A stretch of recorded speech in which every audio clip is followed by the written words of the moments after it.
Leader de web télévision au Bénin, Guérita TV Monde lance une opportunité de formation au profit des jeunes déscolarisés passionnés des métiers de l'audiovisuel. Vous ambitionnez d'être un incontournable encadrage, montage, production audiovisuelle. Guérita TV Monde se positionne avec son cadre très accueillant, ses équipements de pointe, son équipe de professionnels avérés et des offres 100% pratiques à coût accessible, défiant toute concurrence. Cerise sur le gâteau, vous avez l'avantage de profiter de notre réseau étendu de partenaires dans le secteur pour votre insertion professionnelle. Comment vous inscrire? Les inscriptions sont officiellement ouvertes au siège de Guérita TV Monde à Porte-Nouveau, au quartier à Konoboa, derrière l'hôpital El Fateh. Appelez le 00229 91 19 10 10 pour obtenir plus d'informations. Saisissez cette aubaine pour un nouvel élan à votre parcours. Guérita TV Monde, le leader des web TV. Une nouvelle émission sur Guérita TV Monde, La Position. Tous les mercredis à 21h sur votre web télévision. Prenez le rendez-vous pour savoir la position ou la lecture de tel ou tel acteur politique sur des sujets brûlants de l'actualité. Guérita TV Monde, le leader des web TV. Le parti UDBN a changé de nom et est devenu Renaissance Nationale RN à l'issue du congrès extraordinaire tenu à Cotonou le 16 décembre 2023. Comment cette renaissance du parti de Claudine Afiavi-Prudencio pourra-t-elle faire face aux perspectives des élections générales de 2026 avec le nouveau code électoral? Mesdames et messieurs, pour répondre à cette question, je reçois pour vous ce soir Mohamed Awali Akintola, le porte-parole du parti Renaissance Nationale. C'est bien ça? C'est bien ça. Bonsoir à vous et bienvenue dans nos studios. Bonsoir madame la journaliste, bonsoir à tous nos internautes et nos téléspectateurs. C'est un plaisir d'être ici. Un plaisir partagé. Mesdames et messieurs, avant de retrouver notre invité de nouveau, nous allons faire un tour au service commercial. Toutes les activités payées au service commercial de Guérita TV Monde seront désormais publiées gratuitement dans les colonnes du quotidien La Guérita. Pour plus d'informations, appelez le 00229 91 19 10 10. Guérita TV Monde, le leader des web TV.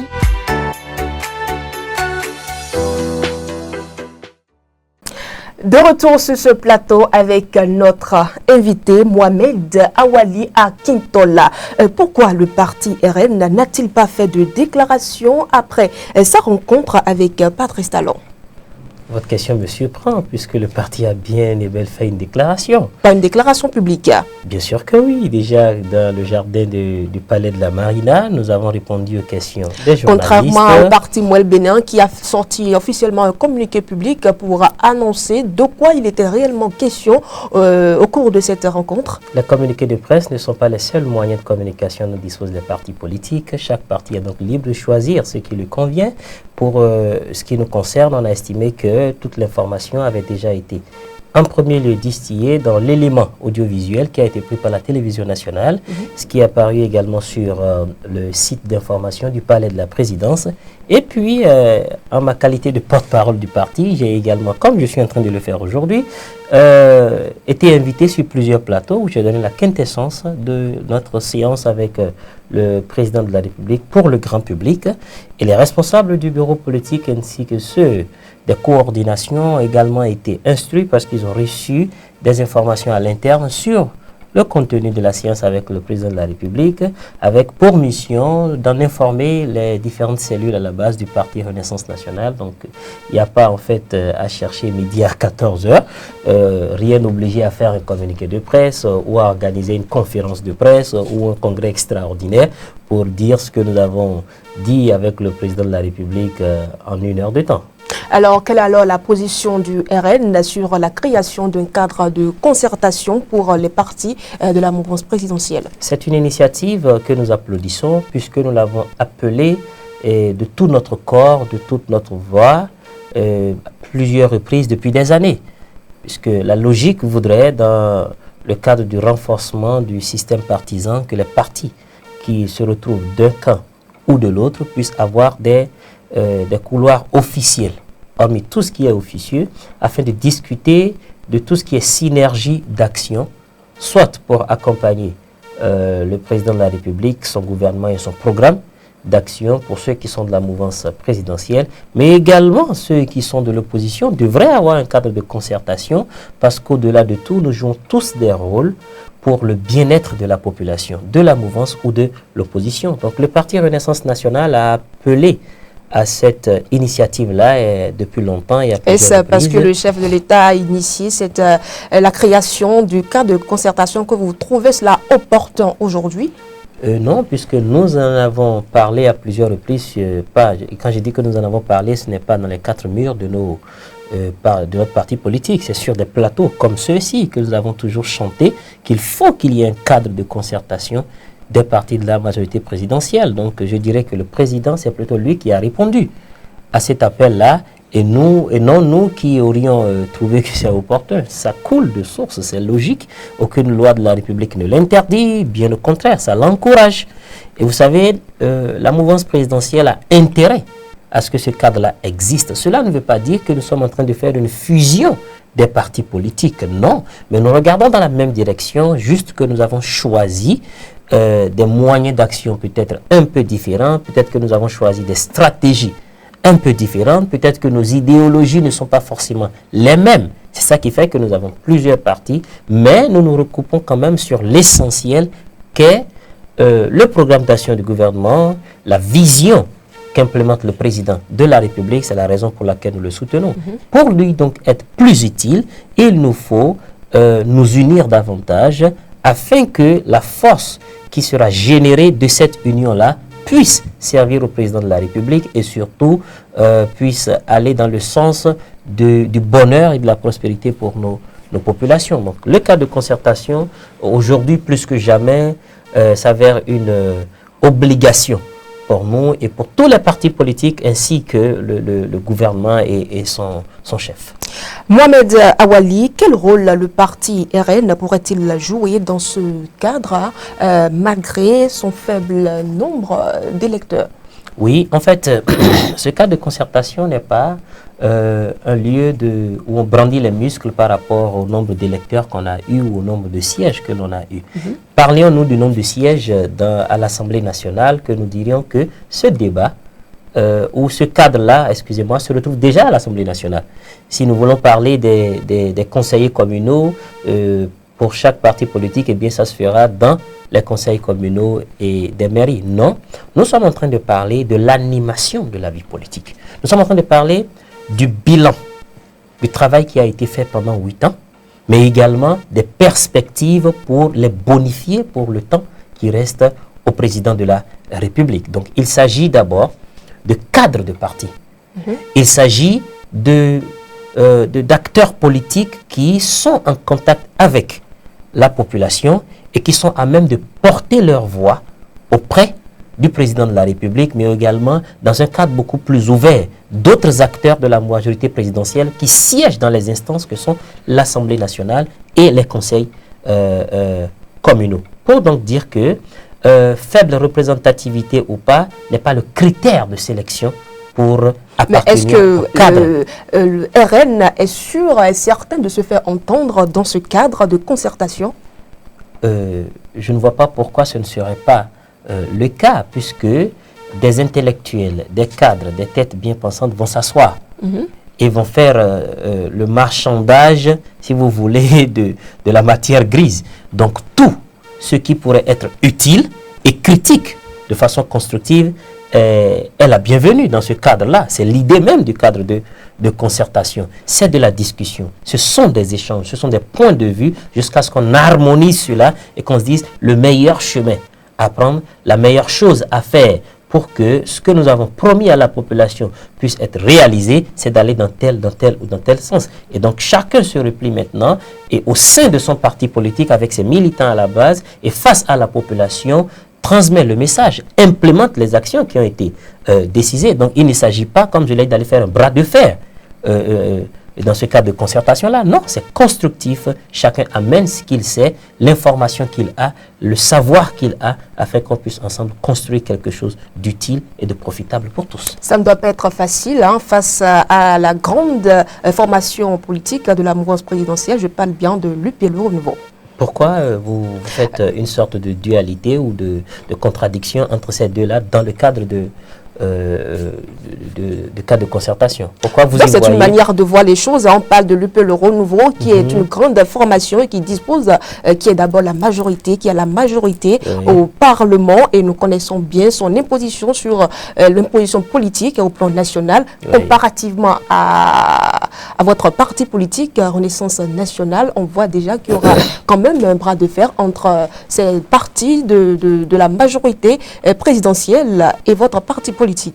Non, je vous invite à vous détromper. Il n'y aura pas de bras de fer. Ne sommes pas le cadre de concertation des partis de la majorité présidentielle. Ce n'est pas un cadre législatif. Nous n'allons pas là-bas pour voter des lois. Nous n'allons pas là-bas pour légiférer. Non, ce n'est pas une institution de la République. C'est un organe politique, comme un parti politique, comme une coalition, et ainsi de suite. Vous voyez, donc, si vous voulez parler d'aller sur le terrain pour aller convaincre les électeurs pour voter pour 2026 ou 2031, oui, il y a bras de fer. Et là, ce n'est pas qu'une affaire de parti à faible représentativité ou parti à forte représentativité. C'est le peuple qui décide. Et c'est tout le monde. Et bon, quand je prends le cas de l'Assemblée nationale, par exemple, le parti, les démocrates, est bien représenté à l'Assemblée nationale, mais en minorité. Voilà. Est-ce que cela a empêché, la présence de l'Union progressiste, le renouveau à l'Assemblée nationale, a empêché le parti politique, les démocrates, de donner ses avis, de participer au débat, de donner son point de vue et de se faire écouter? Non, ça se limitera simplement à cela. Et toujours à cette même Assemblée nationale, là, il y a quand même deux partis de la majorité présidentielle qui siègent. Il y a l'Union progressiste, le renouveau, qui a quasiment le double du nombre de députés qu'a le bloc républicain. C'est assez. Est-ce que cela a amené l'Union progressiste, le renouveau, à écraser le bloc républicain? Non, je ne pense pas. On va donc démystifier la question pour dire que nous n'allons pas là-bas pour militer pour des intérêts de partis politiques. Non, tous les partis politiques qui soutiennent l'action du président de la République vont s'asseoir. Pas dans l'intérêt de leur parti individuellement, non, mais dans l'intérêt du peuple à travers l'action du président de la République. C'est de ça qu'il s'agit. Donc nous allons converger dans le même sens. Nous n'allons pas aller dans des sens divers, ou alors nous n'allons pas nous bousculer pour attraper quelque chose ou sauter sur quelque chose. Il ne s'agit pas du tout de ça. Le cas de concertation n'est pas un lieu pour qu'on vienne partager un gâteau, pour que ce soit les plus forts ou les plus musclés ou les plus grands ou les plus gros qui aient la grosse part. Non. Nous allons dans un cadre constructif où nous allons nous dire: et si on faisait comme ceci? Non, par expérience, nous avons fait ceci, ça n'a pas marché. Eh bien, prenez l'expérience de tel, eh bien, tel savoir dont nous disposons nous fait savoir ou nous fait comprendre que tel chemin, si nous le prenons, ne serait pas avantageux pour le peuple, pour la majorité présidentielle. Et puis ensemble, on décidera, et la synergie d'action, la synergie de communication va nous permettre de dire la même chose, peut-être avec quelques nuances, puisque chaque parti a son idéologie et va, comme je l'ai dit, tropicaliser ce qui sera décidé, va mettre son petit grain de sel pour qu'on sache que c'est lui qui a dit, mais ce sera le même langage. Alors dites-nous jusque-là, est-ce que le parti RN envisage une fusion pour les élections de 2026? Cela pourrait être une possibilité.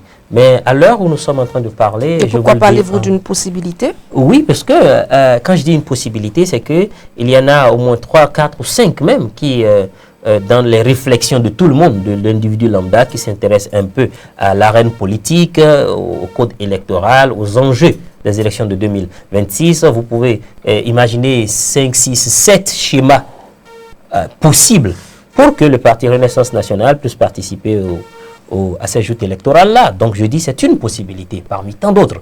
Mais à Renaissance nationale, jusqu'à l'heure où je suis en train de vous parler, nous ne sommes pas dans cette optique-là de fusionner avec un autre parti Mais politique. pour participer aux élections générales, là, vous serez bien obligé d'y aller, d'aller à une fusion. Non, pas du tout. Rien ne nous oblige Et à comment aller à une fusion. comptez-vous remporter les joutes avec ce que nous connaissons très bien, parce que vu que le parti RN n'a jamais a toujours fait piètre figure au lendemain des élections, comment comptez-vous?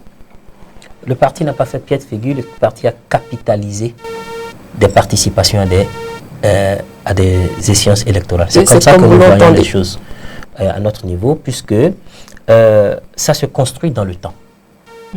Nous avons choisi d'être singuliers, nous avons choisi de nous affirmer, nous avons choisi de nous accrocher à notre idéologie, qui ne colle pas avec l'idéologie des autres partis politiques. Nous avons choisi nos stratégies et nous sommes très patients et sommes prêts à les implémenter jusqu'à ce que ça donne le résultat. Contrairement à ce que beaucoup de personnes pensent, les élections ne sont qu'une évaluation parmi tant d'autres de l'animation de la vie politique pour un parti politique. Il ne s'agit pas de se mettre ensemble pour créer un parti politique, aller remporter des sièges à l'Assemblée nationale et commencer à se goinfrer. Non. L'animation, l'existence d'un parti politique va au-delà de la participation aux élections. C'est la raison pour laquelle, je vous donne un exemple comme ça, vous verrez un parti très célèbre au Bénin, le Parti communiste du Bénin. Même s'ils n'ont pas une existence au vu du nouveau code électoral, ce parti politique existe toujours, se considère comme parti politique, tient des réunions, opine sur l'animation de la vie politique, sur la vie des Béninois, et continue d'avoir des militants et continue d'avoir des gens qui les suivent. C'est un exemple parmi tant d'autres, pour vous dire que le tout ne se limite pas aux élections. C'est une erreur, une grave erreur même. Participer aux élections et gagner vous donne un moyen de plus d'influencer la politique nationale pour que vos idées passent davantage à un niveau supérieur. C'est aussi simple que ça. Mais vous pouvez ne pas avoir d'élu et bien être écouté. Bien sûr que oui. RN est bien écouté. Bien sûr, puisque vous avez des actions qui sont initiées, vous avez des idées qui sont initiées, agitées par le Parti Renaissance nationale, mais qui finissent par avoir un écho au niveau de l'exécutif.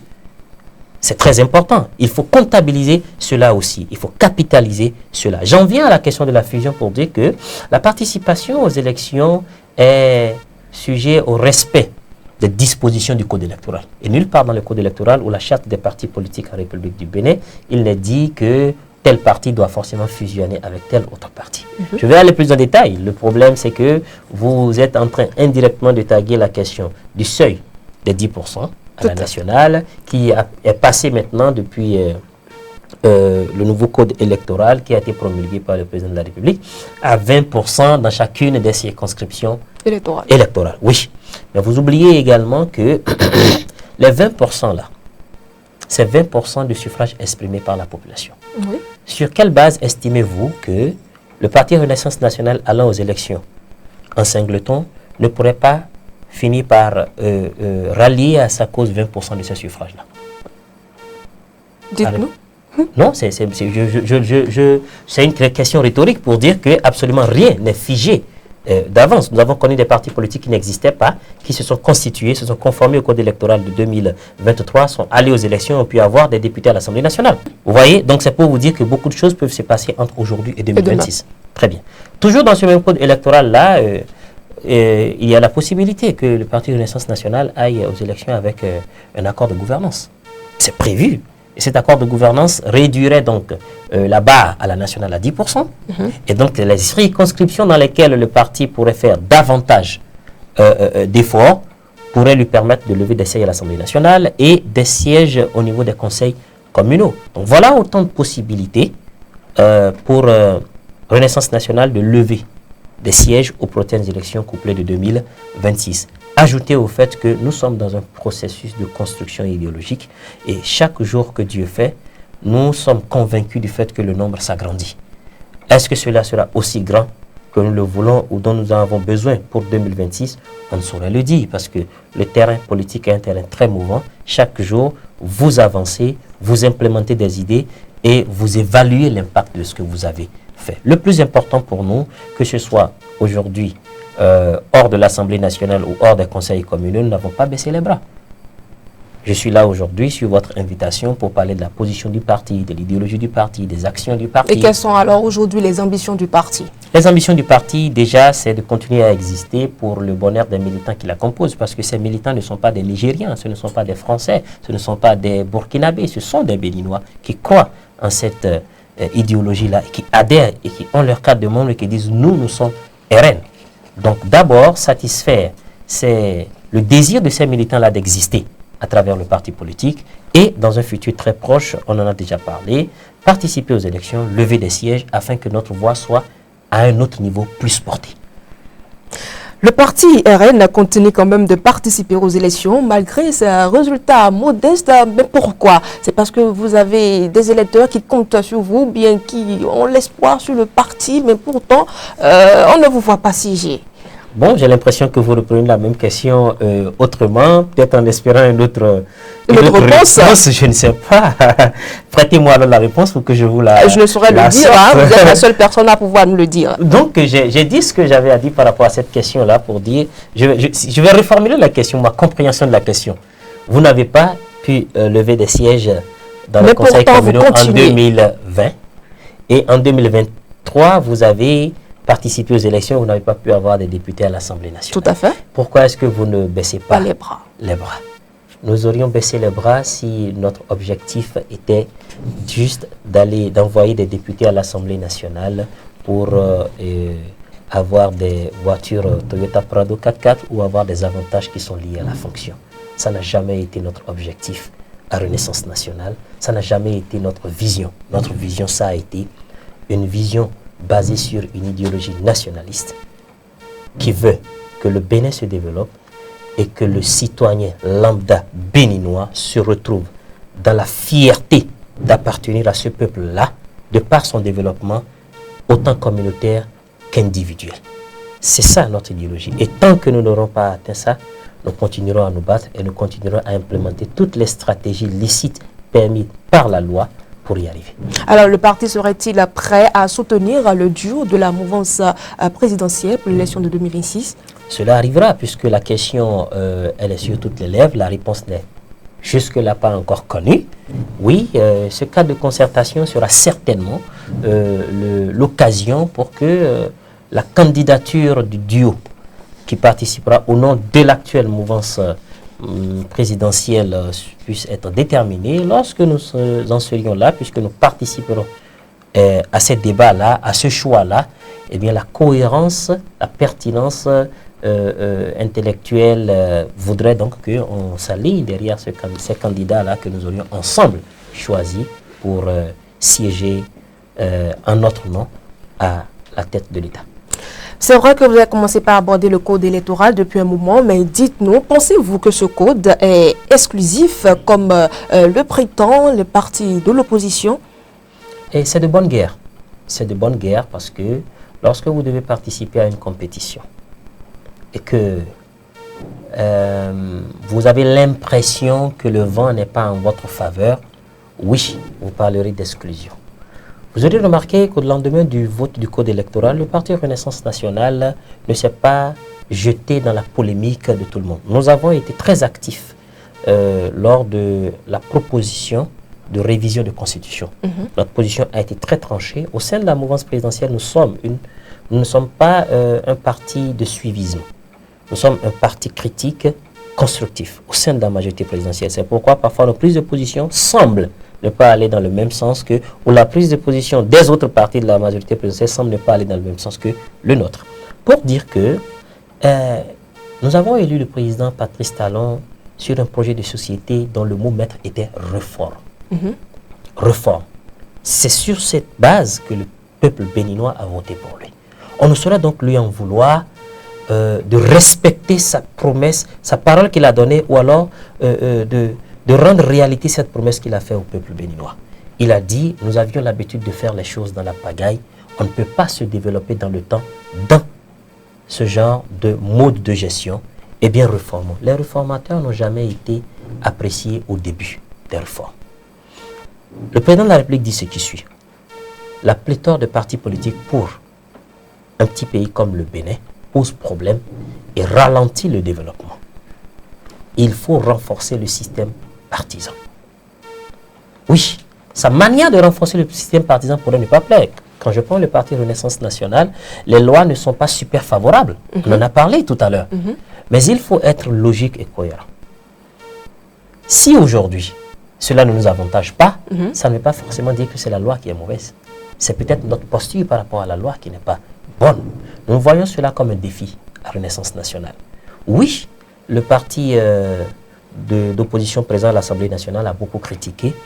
Nous aurions voulu que ce parti soit plus actif, loin des critiques pour critiquer, mais beaucoup plus faire des critiques constructives de par l'espoir que le peuple a en eux en les envoyant à l'Assemblée nationale. Nous avons eu tous les débats qu'il y a eu, des propositions de loi qui sont venues hors timing, alors que les membres de ce parti politique-là sont quand même des vétérans et qui ont siégé pendant plusieurs législatures à l'Assemblée nationale et tout ça, qui prouve une sorte de laxisme, une sorte de légèreté. Vous pensez donc l'affaire des États. Donc, pour ma part, lorsque nous sommes dans le processus de légiférer, on va critiquer, on va apporter. Il faut le faire de la meilleure des manières, avec les meilleures stratégies pour que ça marche. Que ça ait marché ou pas, le principe démocratique veut que lorsque le contrôle de constitutionnalité a été fait, que la loi a été promulguée par le président de la République, que cela s'applique à tout le monde. Vous voulez changer cette loi-là, allez à l'Assemblée nationale, faites tout pour être présent à l'Assemblée nationale et changer cette loi prochainement.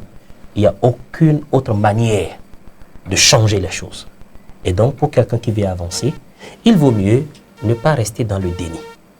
Prendre conscience de la réalité, mesurer l'impact de ce qu'il y a devant vous, mesurer l'obstacle et tailler une carapace qui est à la mesure de cet obstacle-là ou au-delà afin de le surmonter. C'est nous notre posture à Renaissance nationale. La loi est promulguée.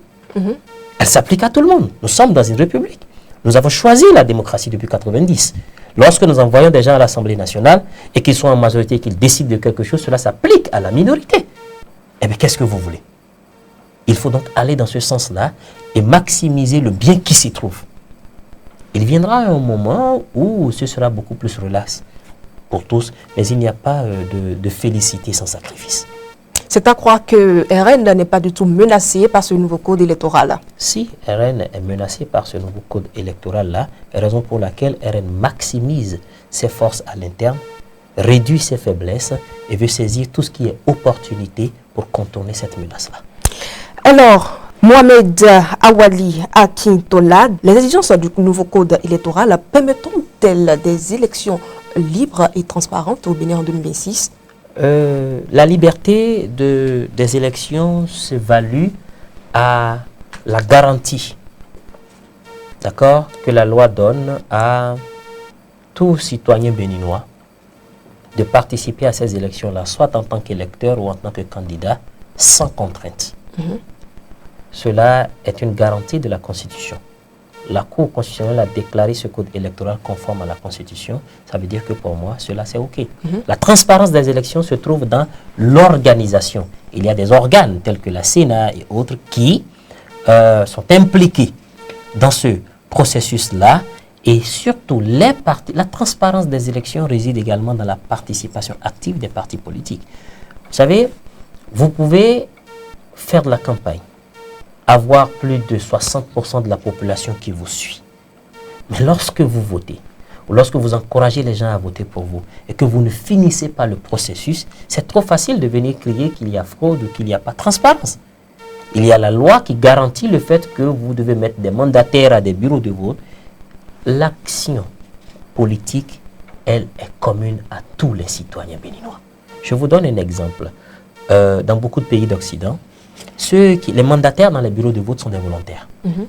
C'est-à-dire qu'ils sont de tel parti et volontairement se présentent au niveau du siège du parti pour dire « Moi, je suis volontaire, qu'est-ce que je peux faire pour le parti ?»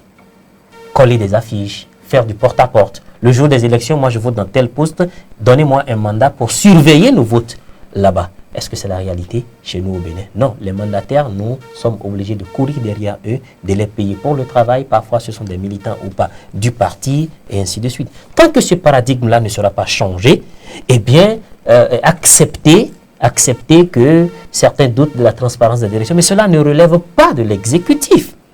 ou de la Commission électorale nationale autonome.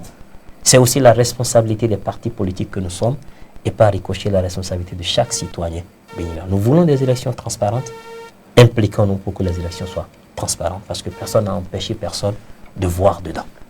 Merci à vous, Mohamed Awali Akintola. Je rappelle que vous êtes le porte-parole du parti Renaissance Nationale. Et à présent, nous allons parler de la répression au port de casque qui a démarré il y a cela 2 mois.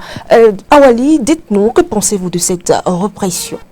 Je pense que la sécurité routière, le bien-être des populations, la santé publique passe par beaucoup de décisions, en l'occurrence la décision de respecter les dispositions du code de la route. Il n'y a pas eu un nouveau code de la route.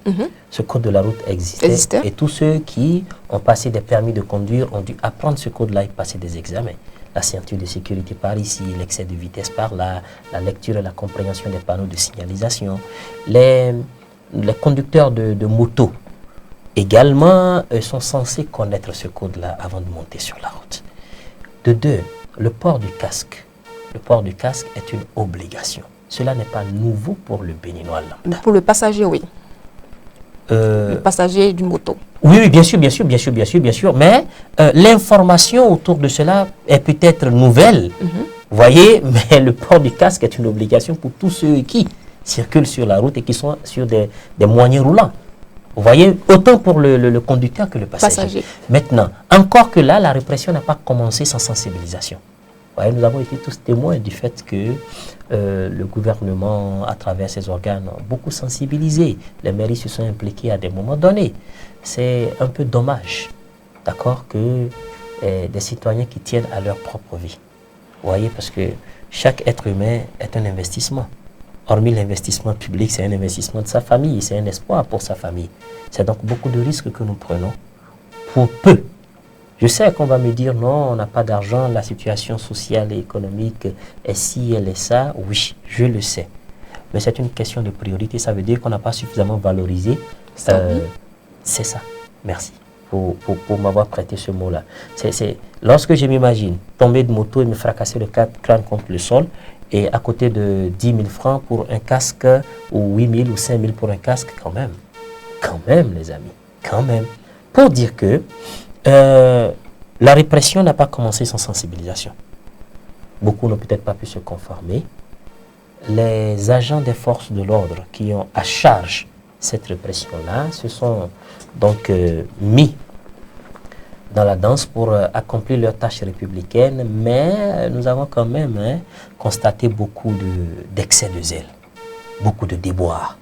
Le Parti Renaissance Nationale a même rendu un communiqué de presse, puisque le peuple, pas le peuple, certains acteurs aiment tellement les communiqués de presse. Nous avons sorti un communiqué de presse pour exprimer notre indignation face à tout ce que nous observons sur les réseaux sociaux, qui comptent dans l'excès de zèle, voyez, les bavures policières, la violence policière sur les populations. La police n'est pas là pour frapper la population avec du bâton, non. Certes, nous les appelons kouno, mais le bâton n'est pas fait pour frapper la population, non. La police est là pour protéger la population. Donc, ils peuvent bien faire leur travail dans la courtoisie. C'est vrai que le gouvernement n'envisage pas subventionner les casques à la population. Le parti RN pourrait quand même essayer de voir s'il pouvait offrir des casques à la population, bien vous n'y avez jamais pensé. Bien sûr que puisque les militants à la base en ont proposé, oui, nous avons même des leaders locaux qui, de façon spontanée et individuelle, l'ont fait dans leur communauté restreinte. Mais le parti ne pourra pas subventionner à une grande échelle, puisque le parti n'est pas éligible au partage du financement public des partis politiques en République du Bénin. Donc notre caisse n'est pas aussi dorée que celle de beaucoup de partis. C'est ça qui fait que vous ne nous avez pas observé sur ce terrain-là, nonobstant les multiples actions sociales que nous faisons. J'amorce toujours sur la question de cette répression-là pour dire que nos frères, nos concitoyens, agents des forces de l'ordre qui s'adonnent à cela, devraient faire très attention parce que cela n'honore pas la corporation. Et cela n'honore pas non plus le gouvernement qui veut du bien pour la population. Voilà, donc tout le monde dira c'est Talon qui a fait.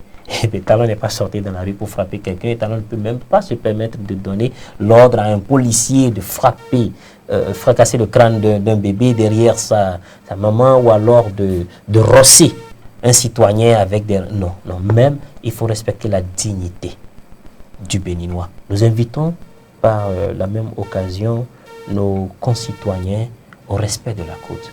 Et du code et de la route, pardon, au respect du code de la route, mais surtout à préserver leur propre vie. Leur propre vie. Qu'ils pensent à leurs enfants à la maison, qu'ils pensent à leurs parents, qu'ils pensent au futur qu'ils sont en train de construire.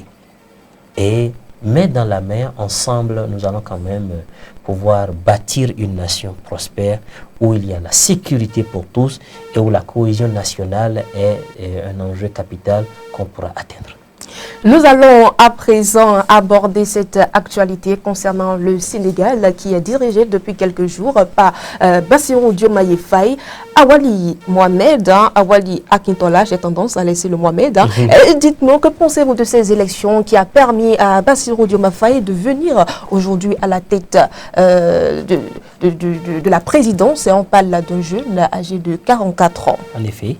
Et raison pour laquelle je répondrai en tant que jeune, pour dire que c'est un plaisir. J'ai même publié une tribune dans mes canaux digitaux par rapport à ça, afin de tirer un certain nombre de leçons de ce qui s'est passé au Sénégal. Nous avons assisté tout le long de ce processus-là à comment la volonté populaire pouvait triompher sans qu'on ne bascule dans des coups d'État ou dans des coups de force. Est-ce qu'on pourrait avoir cette volonté populaire au Bénin? Oui, cela dépendra de l'engagement de chacun à la chose. Les Sénégalais se sont sentis très concernés et avaient des éléments, vous voyez, et au-delà de ça, n'ont pas accepté de se laisser manipuler. Ce n'est pas forcément le cas en République du Bénin. Je vais simplement dire que le peuple béninois demeure pour beaucoup de choses assez superficielles, ne va pas au fond, donc ça fait qu'il ne pourrait pas avoir ce genre de synergie-là. Au-delà de ça, tout ce que nous avons connu au Sénégal est beaucoup plus lié au fait qu'il y avait des soupçons de manipulation pour que le président Sall continue de rester au pouvoir. Nous n'avons pas ce cas-là ici, puisque le président de la République a été ferme par rapport à un troisième mandat ou pas. Donc ça fait partie du passé chez nous. Donc le processus démocratique continue chez nous. Le Diomaye Faye a été élu par des Sénégalais qui ont voté pour le projet du PASTEF. Vous voyez? Donc les Béninois sont suffisamment capables, à mon avis, de voter également pour des projets de société qu'ils estiment innovants, qu'ils estiment patriotiques, parce que c'est ce que je lis du projet du PASTEF, mais également qui répondent à l'aspiration de la grande majorité de la population qui est beaucoup plus jeune que vieille, et qui, pour mieux comprendre le cri de cœur d'une catégorie de personnes que quelqu'un qui appartient à cette catégorie, à cette communauté-là. Donc nous avons souhaité un bon vent, une bonne gestion. Avant de souhaiter un bon vent, nous allons essayer de comparer un peu la jeunesse sénégalaise à celle béninoise. Est-ce que vous voyez déjà sur la scène politique autant de jeunes engagés dans la scène politique qui pourront vraiment faire face à des crises politiques comme celle passée au Sénégal? Bon, je suis certain que ce sont les situations qui créent les héros. Diomaye Faye, Ousmane Sonko n'aurait pas eu cette popularité, cette célébrité-là, s'il n'y avait pas de problèmes à régler. Donc ce sont les situations, les problèmes qui créent les héros. Est-ce que nous sommes dans une situation pareille au Bénin? Non, je ne crois pas. Maintenant, est-ce qu'il y a suffisamment de jeunes engagés et actifs sur le plan politique? Oui, il y en a au Bénin. Exemple, vous. C'est ce que vous allez dire. Si je n'allais pas le dire, mais bon, si vous le dites, parce que je ne pourrais pas donner mon exemple, je ne pourrais donner que d'autres personnes en face de moi, que je vois, que j'apprécie beaucoup, et une jeunesse de qualité, d'accord, qui participe quand même à l'animation de la vie politique. Juste que nous avons des postulats sociologiques qui ne sont pas les mêmes qu'au Sénégal. Vous voyez, la jeunesse, on n'y croit pas encore autant au Bénin qu'on y croit au Sénégal. La jeunesse a été soutenue par la jeunesse au Sénégal. la jeunesse n'est pas soutenue par la jeunesse en République du Bénin. Parce que cette jeunesse qui est censée soutenir est une jeunesse qui ne se donne pas le devoir de se cultiver elle-même pour être un pignon de ce changement-là. Donc oui, il y a beaucoup de jeunes qui sont actifs, mais est-ce que tous ces jeunes-là sont suffisamment soutenus par la jeunesse? Absolument pas. Vous voyez, il y a le fait que la jeunesse aussi, qui doit soutenir, perd de vue que c'est une guerre de génération, mais se focalise beaucoup plus sur des intérêts personnels qui conduisent parfois à la trahison, qui conduisent au déni, parce qu'ils sont dans le dénuement et acceptent très vite des faveurs pour laisser le combat, abandonner leurs frères d'armes. Donc il y a beaucoup de points de comparaison qui ne donneront pas raison à la jeunesse béninoise comme ça a donné raison à la jeunesse sénégalaise. Avant de terminer, Mohamed Awali Akintola, pensez-vous que Bassirou Diomaye Faye et Ousmane Sonko pourront diriger le Sénégal sans crise malgré les pièges du pouvoir? Oui, je pense que c'est deux personnages qui ont fait quand même un long chemin. Ces deux personnages qui... Mais on connaît bien les vices du pouvoir. Oui, mais ils ont quand même été président et secrétaire général du PASTEF. Ça aussi, c'est le pouvoir. S'ils ont pu gérer cela jusqu'en arriver au palais de la présidence, je pense qu'ils sont suffisamment aguerris pour le travail. Et Ousmane Sonko et tout le staff du PASTEF en ont donné la preuve. Le leader charismatique qui est le plus adulé, c'est Ousmane Sonko. Mais ce que beaucoup perdent de vue, c'est que Diomaye Faye est très admiré par Ousmane Sonko. Moi, j'ai lu dans une interview qu'on a donnée à Diomaye et à Sonko, où Sonko disait que l'architecte du PASTEF, c'est Diomaye Faye. Et lorsque vous lisez un peu, c'est un cadre émérite. C'est quelqu'un qui est, comme il dit, qui a la tête sur les épaules, qui est très logique dans tout ce qu'il fait. Il n'est peut-être pas aussi brillant que Diomaye et que Ousmane Sonko, mais c'est sa personnalité. Et ces deux-là se complètent, à mon avis. Donc, je ne prévois pas, pour ma part, de sitôt, je ne suis pas pessimiste par rapport à la gestion du pouvoir parce qu'ils n'ont pas réduit le gain du pouvoir à leurs deux personnes. C'est un mouvement d'ensemble. Ils sont soutenus par beaucoup d'autres jeunes cadres qui voient dans la même direction qu'eux. Donc, si on n'est pas individualiste, il y a très peu de chances que l'on échoue dans des guéguerres de personnes ou de pouvoir ou ainsi de suite. Donc je ne suis pas en train de... Je ne prédis pas, nullement d'ailleurs, un conflit, un clash qui va arriver entre les deux et puis ça va crisper l'atmosphère politique. Non, je ne pense pas. Je pense qu'ils sont suffisamment désintéressés, suffisamment humbles et suffisamment engagés pour leur peuple qui ne permettront pas que leur ego prenne le dessus. Eh bien, merci à vous, Mohamed Awali Akintola. Je rappelle que vous êtes le porte-parole du parti Renaissance Nationale. Ensemble, nous avons essayé de mesurer un peu le poids du parti Renaissance Nationale sur le plan politique national. Merci à vous. Bien avant, une petite conclusion. Bon, je vais amorcer sur vos derniers mots pour dire que j'espère que mon passage sur votre émission vous a donné quand même un aperçu du poids du parti Renaissance Nationale, même si nous n'étions pas là pour mesurer son poids, mais beaucoup plus pour donner sa position, ses points de vue, ses actions sur la question de l'animation de la vie politique et d'autres questions d'actualité. Je continue de dire ce qui suit, c'est que chacun d'entre nous à sa manière contribue à l'édification d'une nation prospère. Mesdames et messieurs, c'est donc terminé pour ce numéro. Merci d'avoir été des nôtres. On se donne rendez-vous très prochainement sur votre émission La Position. La Position. Tous les mercredis à 21h. Une nouvelle émission sur Guérit TV Monde. La Position. Tous les mercredis à 21h sur votre web télévision. Prenez le rendez-vous pour savoir la position ou la lecture de tel ou tel acteur politique sur des sujets brûlants de l'actualité. Guérit TV Monde, le leader des web TV.